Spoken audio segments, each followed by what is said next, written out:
자, 미사용 소모품 대체에 대해서 설명을 드릴게요. 자, 우리 소모품은 우리가 일반 전표에서나 메인 매출 전표에서 전표 입력할 때 자산으로 처리하시오라고 하면 소모품이라고 하고, 비용 처리하시오 하면 소모품 B라고 하죠. 근데 문제는 이 소모품을 다 써버리면 깔끔하게 정리가 되는데 미사용액이 남는 경우를 보는 거예요. 자, 그럼 예를 들어서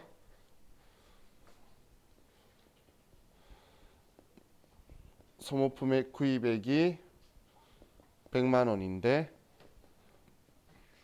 올해 사용액이 70만 원이고 미사용액이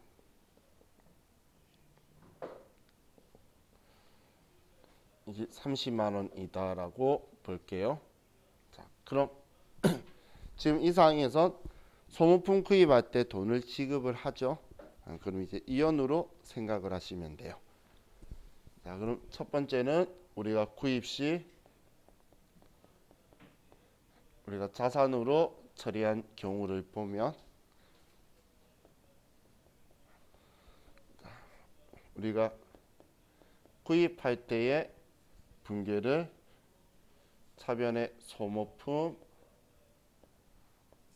100만 원, 대변에 현금으로 100만 원을 지급했다. 이렇게 처리를 해둘 거예요. 자, 그럼 12월 31일 날 기말에 지금 우리는 소모품이라는 건 자산 계정 과목으로 내장부에 100만 원 적혀 있고 내가 실제로 100만 원치 써야 되는데 지금 70만 원치 썼고 30만 원만 남아 있죠. 그러면 우리는 70만 원치의 소모품을 지워야 되는 거예요.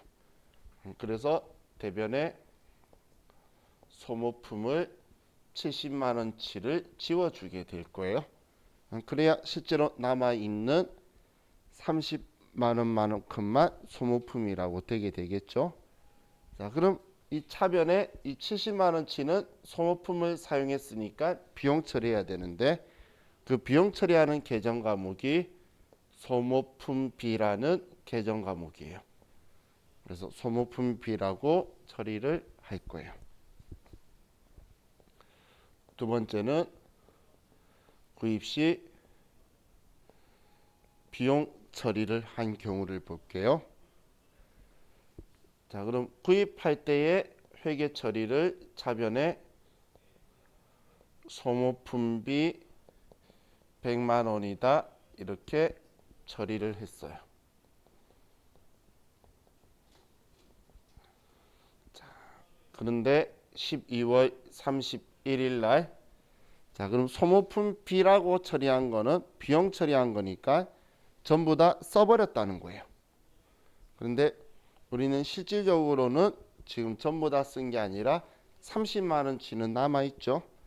그러면 70만 원치만 우리는 소모품 B라고 돼야 되기 때문에 30만 원을 취소해 줄 거예요.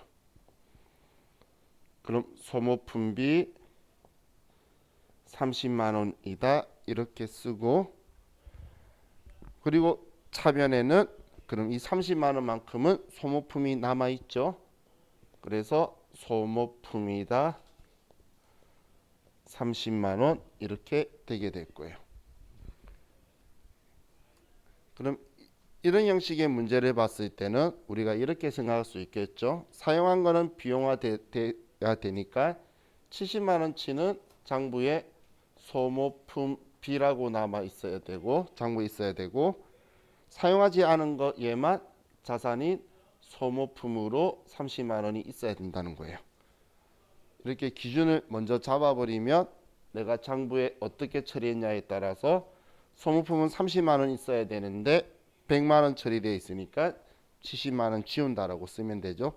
지금 이연 회계 처리에서는 무조건 과거에 회계 처리했던 걸 반대로 다 보내주는 상황이기 때문에 우리가 기준점을 정확하게 잡으시면 그럼 내가 처음 회계 처리했던 걸 얼마만큼 취소를 해야 될지가 여러분들이 결정이 되고 기록이 되게 될 거예요. 자, 그래서 이렇게 우리가 처리를 하면 우리 이연에 대해서 여러분들이 뭐 어느 정도 보시게 됐고, 자, 다음 현금 과부족이라는 게 있죠. 자, 우리 현금 과부족은 우리가 초창기에 봤었어요. 자와 같이 현금 과부족을 봤던 위치가 58페이지하고 엮어 두시면 돼요.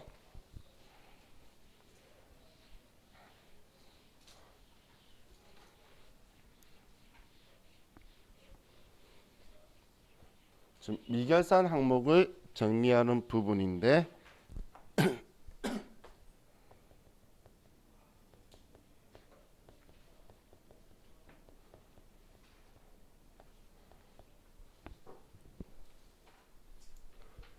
얘는 58페이지하고 여러분들이 엮어서 보실 때 참고해서 보시면 돼요. 자, 그럼 이 현금과부족 정리라는 건 우리가 과거에 부족할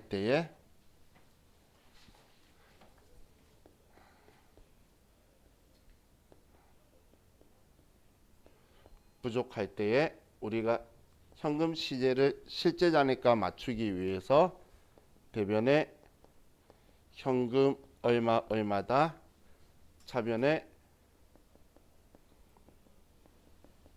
현금 과부족 얼마다 이렇게 처리를 하는데,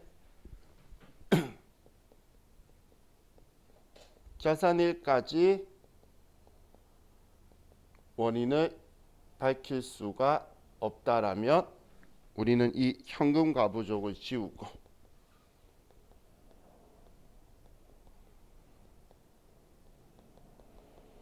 그리고 차변에 우리는 결산까지 돈 부족한 원인을 못 밝혔죠.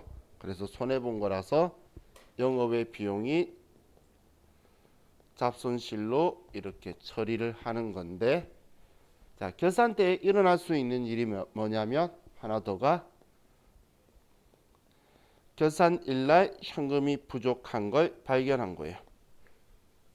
결산일날 현금이 부족한 거를 발견할 수도 있겠죠. 지금 이거는 과거에 기중에 부족할 때 찾겠습니다 적어뒀다가 결산까지 못 찾으면 현금 과부족을 지우고, 그리고 부족했던 거 못 찾았으니까 잡손실로 처리한 거예요. 그런데 결산일날 부족하게 되면 그럼 일단 현금 시제를 맞춰야 되겠죠, 이때처럼. 그래서 대변에 현금이다라고 이렇게 지우게 될 거고, 그런데 결산일날 마감해야 되고 있는 것도 없애는 판국에 현금과부족이라고 쓸 시간은 없겠죠. 그래서 이때는 바로 잡손실이라고 처리할 거예요. 잡손실이라고. 자, 그래서 결산 문제에서 현금과부족 나오면 부족하다라는 걸 판단했다면 부족하면 잡손실이라고 먼저 체크하시면 돼요. 그리고 대변에 과거에 현금과부족 처리한 적이 있는 거면 현금과부족 지우고, 올해 부족한 거면 시제 맞추려고 현금 줄이면 결산은 정리가 끝나버리는 거죠. 그럼 반대로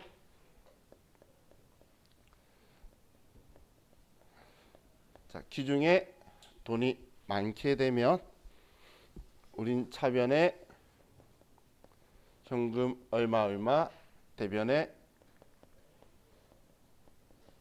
현금 과부족 얼마 이렇게 써둘 거예요. 그랬다가 결산일까지 원인을 밝히지 못한다면, 자, 우리는 얘 지워야 되니까 차변에 현금 과부족 얼마고, 이번엔 돈이 어디선가 들어왔는데 원인 모르는 거니까 우리한테 손해는 아니죠. 그래서 수익으로 자비이익이다 얼마 이렇게 처리를 할 거예요. 자비이익이다라고 처리를 하고, 그럼 결산일날 돈이 많다면 그럼 우리는 결산일날 돈 많으면 일단 우리는 장부의 잔액을 실제 잔액으로 맞추는 거라 그랬어요. 실제 값을 장부에 맞추는 게 아니고 장부가 실제로 있는 금액에 맞춰가는 거예요. 그럼 차변에 현금을 장부를 높여서 실제 값을 맞추고, 그럼 이때도 우리는 지금 있는 현금 가보적 지우는 상황이니까 우리는 대변에 그냥 바로 잡이익이다라고 처리를 할 거라는 거예요. 그럼 지금 얘는 결산 문제에서 만났을 때는 돈 많으면 우리 수익 위치는 대변이다라고 기억하자라고 했죠. 그럼 대변에 잡이익 써놓고 보면 돼요. 돈이 부족하면 차변에 잡손실 써놓고 생각하면 돼요. 그리고 나서 과거에 현금 가부적 처리했으면 지금 지워야 되니까 현금 가부적 쓰고, 지금 오늘 부족했대. 그럼 현금 시제 맞춰야 되니까 현금이라고 쓰면 분계는 완성이니까. 계산에 만났을 때는 여러분들이 제일 중요한 거, 현금이 돈이 많은 건지 부족한 건지 한글을 정확하게 잘 보셔야 돼요. 자, 다음 이제 482페이지에 가서 자, 단기매매 증권 평가에 대해서 적혀 있죠.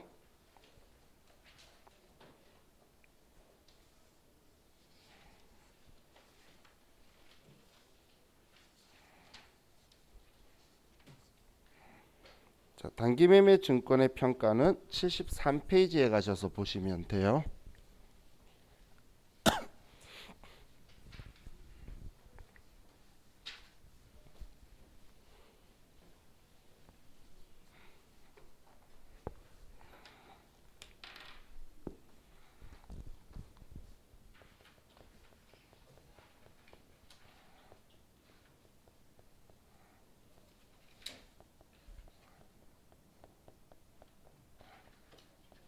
자, 73페이지에 가서 우리가 이 단기매매 증권 평가 부분을 볼 건데 봤었는데, 자, 지금은 제가 단기매매 증권 평가만 이야기를 할 거고, 우리는 이 책 바꾸고 나서 세무이금용으로 또 결산을 할 거예요.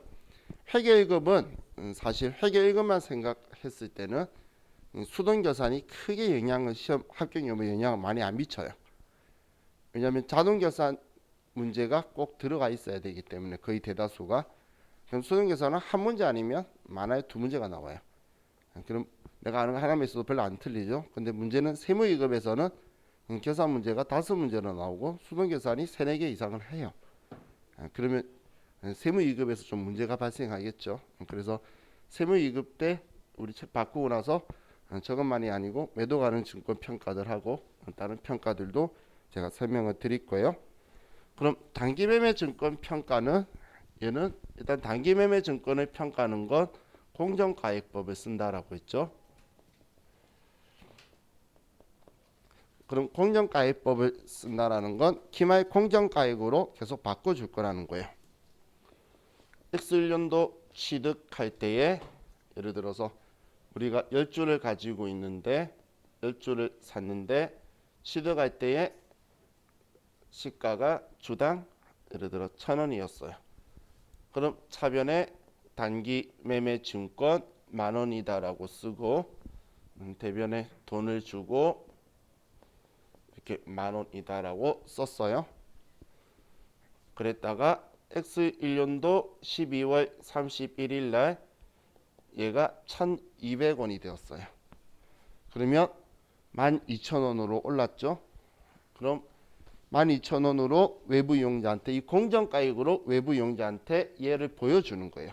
제가 자산부채의 평가라고 말한 거는 우리 외부 이용자한테 내가 가지고 있는 이 유가증권이 기말 공정가액 이 금액이에요 라고 보여주는 거예요. 그러면 지금 기말에는 1,200원짜리가 10주 가지고 있으면 12,000원이라고 보여줘야 되는데 지금 장부에는 10,000원이라고 적혀 있으니까 2,000원을 올려주는 거예요. 그리고 대변에는 단기매매 증권 평가이익이다 2,000원 이렇게 써주는 거예요. 자, 우리가 기말 평가를 할 때는 이때는 차액만 회계 처리하는 거예요. 오르고 내린 만큼만. 오르면 같은 쪽에, 내리면 반대쪽에. 그래서 기말 평가할 때는 장부에 적혀 있는 금액과 지금 차익이라는 건 장부 가액과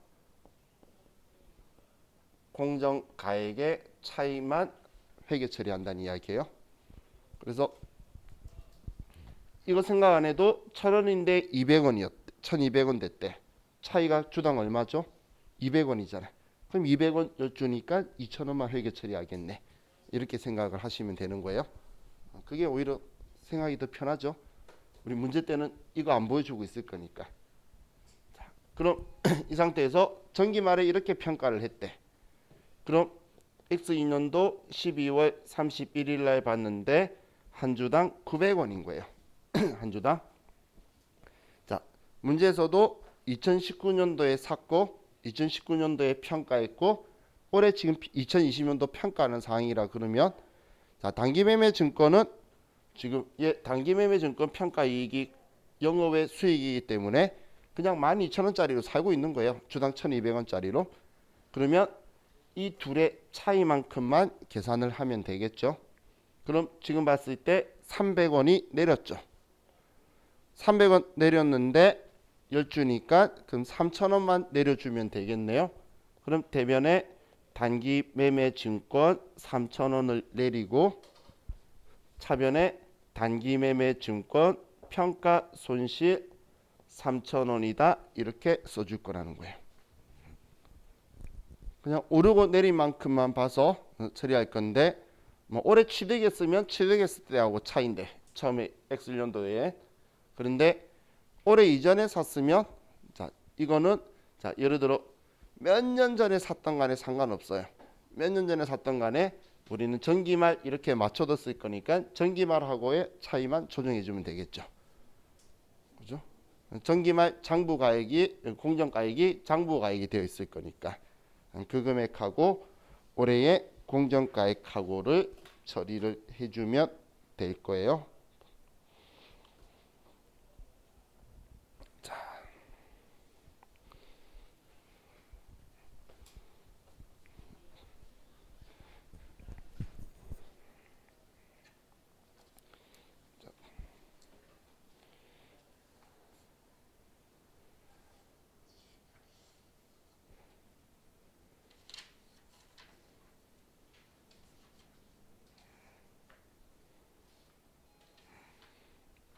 자, 다음 우리 대손 충당금에 대해서 좀 보는데 대손 예상액 교재는 121페이지하고 좀 엮어둘게요.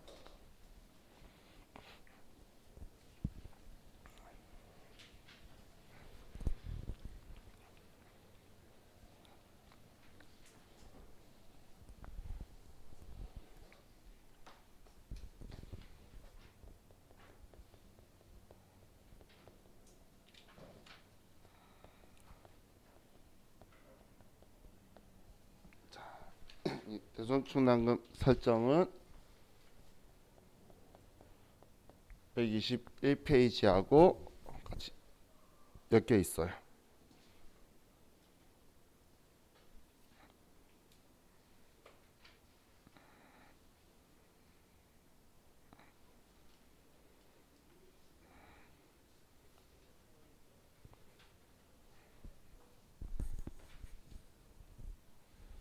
자, 그럼 이 121페이지하고 섞여 있는 것 중에서 자, 우리가 봐야 될 부분이 자, 대손 충당금 설정하는 게 우리 채권 기말 채권 잔액에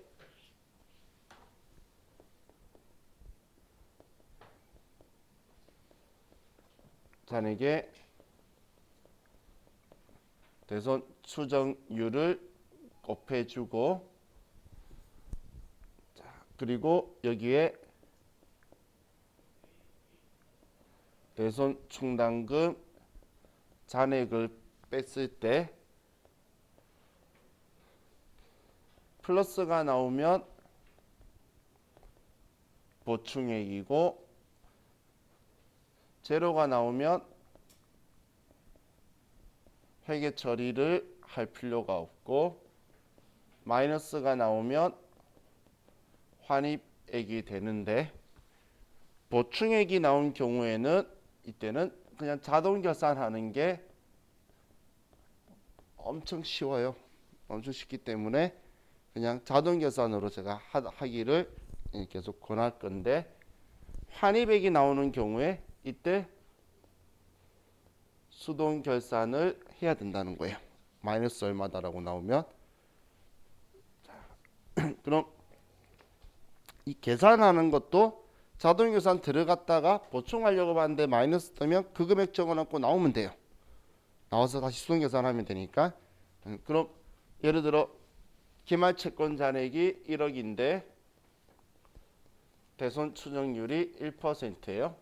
그럼 100만 원을 설정할 건데 대손 충당금 잔액이 120만 원이 있다면 마이너스 20만 원이 나오게 되겠죠. 그럼 마이너스 20만 원이 뜨게 되면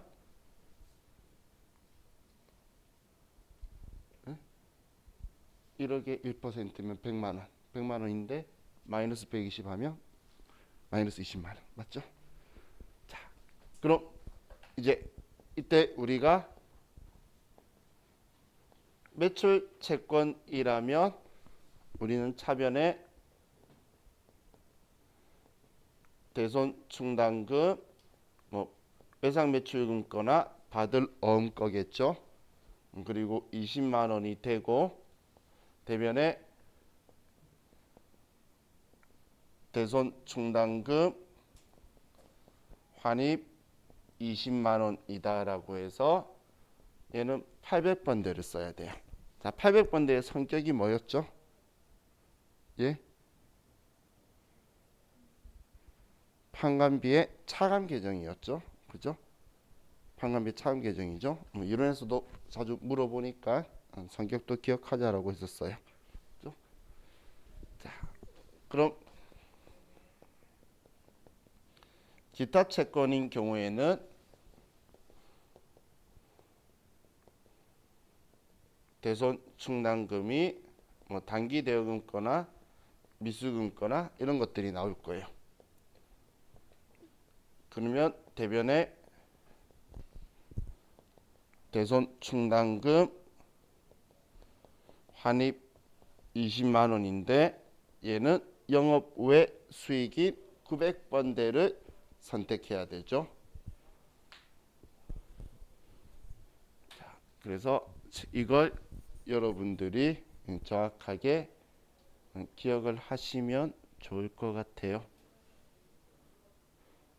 왜냐하면 보충만 해주고 보충하는 게 차변의 대손상각비, 대변의 대손충당금인데 컴퓨터가 계산했을 때 마이너스가 나왔는데 그걸로 분개하라 그러면 차변의 대손상각비 마이너스 20만 원, 대변의 대손충당금 마이너스 20만 원 나오는데 시험에서 틀렸다 할 거예요. 그래서 마이너스가 뜨면 직접 이 분개를 하러 계산 12월 30일 나와서 직접 수동 계산하라는 거예요. 그러면 얘 줄이고 나면 잔액이 100만 원이니까 딱 제로가 되겠죠. 그럼 맞추고 들어오면 더 이상 손댈 필요가 없는 거예요. 그래서 항상 자, 이거에 대해서만 여러분들이 좀 기억을 해주시면 좋을 것 같아요. 자, 다음 우리 부가가치세 정리하는 거 볼게요.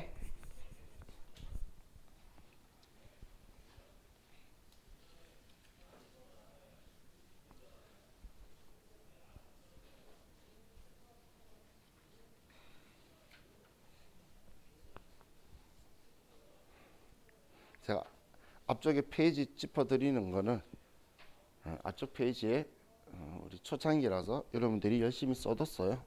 그래서 그거 보시고 기억 안 나면 공부하시면 된다라는 거예요.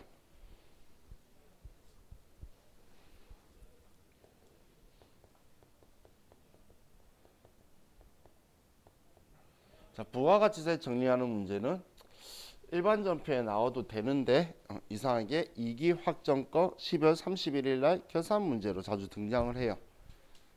자, 그럼 이제 우리 부가가치세를 공부를 했으니까 자, 보면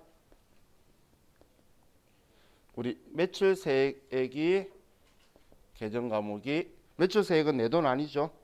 물건 파면서 10% 받아서 대신 납부하려고 우리가 세무서 납부하려고 하는 거죠. 그 계정 과목을 예수금이라고 한다라고 했어요. 그래서 얘를 부가세 예수금이라는 계정 과목을 쓸 거고, 다음 공제되는 매입세액의 계정 과목이 부가세 대급금이에요. 그럼 예수금은 내 돈 아니고 대신 받아서 주려고 하는 거니까 얘 성격은 부채고, 얘는 공제되는 매입세액은 우리가 줬다가 세무서에 돌려받을 거잖아요. 그죠? 내 돈이기 때문에 얘는 성격이 자산인 거예요. 얘는 성격이 자산. 그럼 자, 예를 들면 우리가 물건을 팔아요. 그럼 제품 매출을 하면 대변에 제품 매출 100만 원이다라고 하고, 그럼 얘가 과세품이면 우리는 부가세 예수금을 10만 원 해서 차변에 보통 예금으로 110만 원 받았다. 그럼 이 10만 원 받아서 나는 100만 원만 가지고 10만 원은 세무서에 가져다 줄 거라는 거예요. 그럼 우리 대신 징수했던 돈을 납부할 때 예수금 치우죠. 그것처럼 얘 치우고 돈 10만 원 납부하면 되는 거예요. 그럼 우리가 원재료를 사는데 원재료 60만 원치를 샀어요. 그럼 과세품이면 우리는 부가가치세 10%인 6만 원을 주면서 부가세 대급금이라고 쓸 거예요. 그리고 66만 원을 준 후에 이 6만 원을 돌려받으면서 얘를 지울 거예요. 자, 이렇게 원리가 되어 있는데, 자, 그럼 우리는 평소에 분기할 때 이렇게 했는데 얘를 정리하면, 분계를 하면, 자, 정리하면 장부에 있던 위치를 서로 뒤집어 줘야 되겠죠.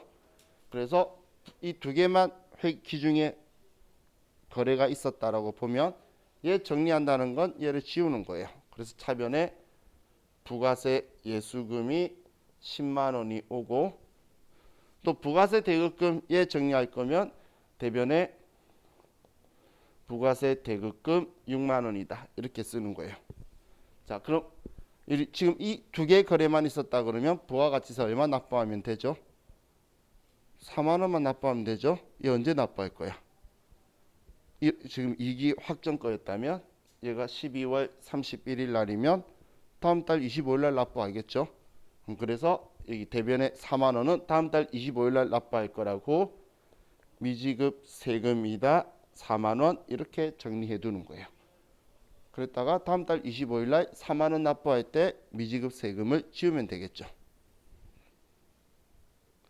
자, 그럼 지금 이게 부가세 예수금하고 부가세 대급금이 우리 시험에서 메인 매출 전표에 입력하면서 이 금액이 변화할 수가 있겠죠. 그리고 사람마다 문제가 틀리게 되면 부가세 예수금이 틀릴 거기 때문에 시험에서 이 문제 나올 때 세무사의 시험은 무조건 금액을 알려줘요.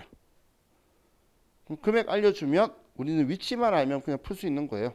그럼 자, 우리 예수금은 자산이에요, 부채예요?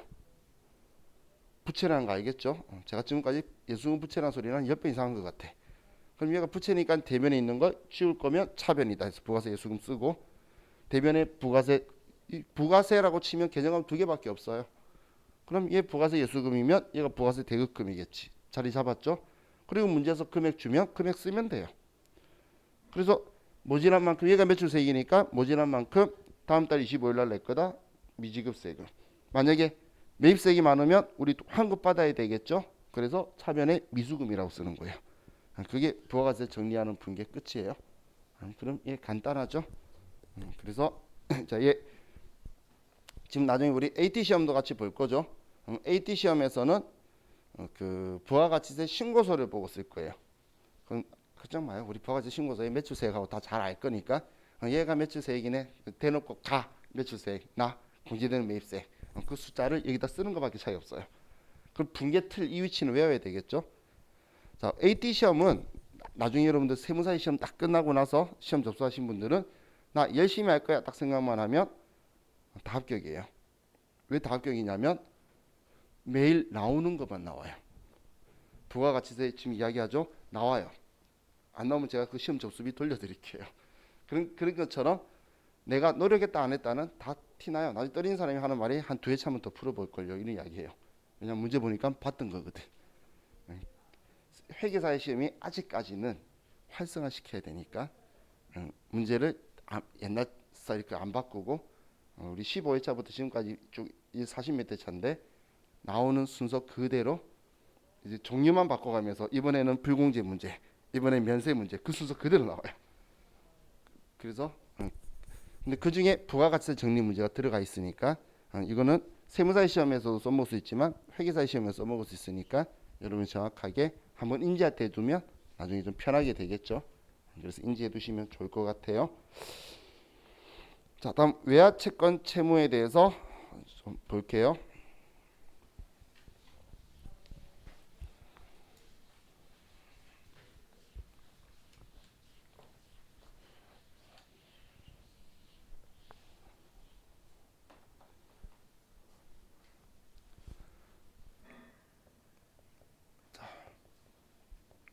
외화를 우리가 환산을 해볼 거예요. 기말에. 자, 그럼 외화를 환산하는 건, 자, 얘는 화폐성 외화 자산 부채만 할 건데, 화폐성 외화 자산 부채만 우리가 환산을 할 거예요. 한마디로 선급금, 뭐 성수금 이런 거는 외화로 받아도 평가 안 할 거예요. 우리가 단기 대여금, 뭐 단기 차입금, 장기 대여금, 장기 차입금, 외상 매입금, 외상 매출금 이런 것들은 화폐성 외화 자산 부채니까 외화로 우리가 받아 보관 중이라면 아니면 받을 거라면 평가를 할 건데, 그런데 뭐 선급금, 순수금 같은 거는 화폐성 자산이 아니에요. 그래서 이제 그거는 평가를 안 해요. 그럼 얘는 평가를 기말 기준 환율로 평가를 해서 외부 이용자한테 보여주게 될 거예요. 자, 그럼 예를 들어서 자, 발생할 때의 환율이 달러당 1,000원이었는데 발생한 게 X1년도면 X1년도 12월 31일 날 기준 환율이 1,200원이고 X2년도 12월 31일 날 기준 환율이 달러당 900원이다라고 이렇게 변화했을 때에 우리가 외화를 계속 보유하고 있다면 자, 이거에 대해서 저는 한번 볼게요. 자, 첫 번째 자산을 가지고 보면 자, 우리 회사가 우리 그냥 10달러를 빌려줬다라고 볼게요. 자, 그럼 우리는 발생할 때에 달러당 1,000원이니까 대변의 보통 예금으로 10,000원이다라고 쓰고 자, 얘를 뭐 3년간 빌려줬다면 차변에 장기 대여금 10,000원이다 이렇게 써두게 되겠죠. 자, 얘는 발생할 때에 자, 그리고 X년도 12월 31일 날 자, 우리는 지금 10,000원이 아니라 10달러인 거예요. 그럼 10달러면 우리는 12월 31일 날 환율이 12,000원이니까 그러면 1,200원이니까 12,000원으로 우리가 장기 대여금을 보여줘야 되는 거예요. 근데 장부에는 10,000원이라고 적혀 있죠. 그래서 차변에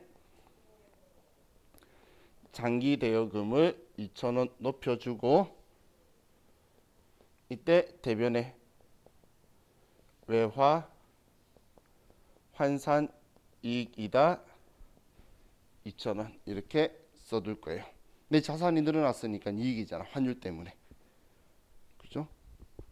자, 그랬다가 X 2년도 12월 31일 날 자, 이번엔 우리 장부에 장기 대여금이 12,000원 적혀 있는데 달러당 900원으로 내려서 9,000원으로 3,000원을 내려줘야 돼요. 그럼 대변에 장기 대여금을 3,000원 내리고 이번에 환율이 내려서 내 빚이 늘어났죠. 내 자산이 줄어들었죠. 그래서 외화 환산 손실이다 3,000원 이렇게 써주게 될 거예요. 그냥 우리 유가증권 평가할 때랑 느낌 똑같죠. 그냥 오르면 오른 만큼 내리면 내린 만큼 이렇게 쓰는 거예요.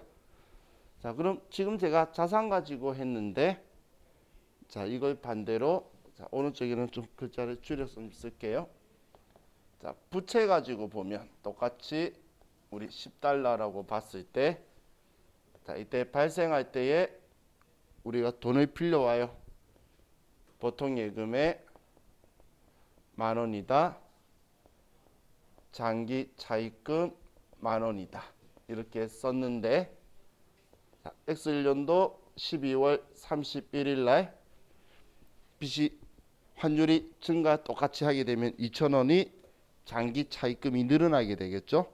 그럼 부채가 늘어나게 되면 당연히 내 입장에서는 손해가 되겠죠. 그래서 차변에 외화 환산 손실이다 2,000원 이렇게 써줄 거예요. 그랬다가 X2년도 12월 31일 날 자, 이번엔 빚이 12,000원 적혀 있는데 9,000원으로 줄었으면 부채를 줄여주기 위해서 차변에 장기 차입금 3,000원을 줄여주고 빚이 줄어들었으니까 우리는 대변에 외화 환산 이익 3,000원이다 이렇게 쓸 거라는 거예요. 그냥 왼쪽이랑 반대인 거예요. 자산과 부채는 환율이 오르면 자산은 이익인 거고 부채는 손해인 거죠. 이건 당연한 원리의 순서대로 가는 거죠. 그죠? 자, 그래서 뭐 양면성이 있는데 이거 쓰면서 다시 한번 더 보시면 기말에는 환산을 하는 거예요. 외환차익 외환차손은 실제 이제 환가면서 거래가 일어난 경우에 쓰는 거고 우리 기말에는 환산만 쓰는 거다라고 기억을 하셔야 돼요. 자, 이렇게 하면 우리 지금 책에 적혀 있는 우리 기본적인 내용들은 좌우 같이 했고 자, 이제 우리 좀 빠른데 좀 쉬었다가 우리 이제 컴퓨터로 우리 분계도 하고 자동 계산하는 것들 보도록 할게요. 자, 이제 컴퓨터 할 거예요. 자, 쉬었다 합시다.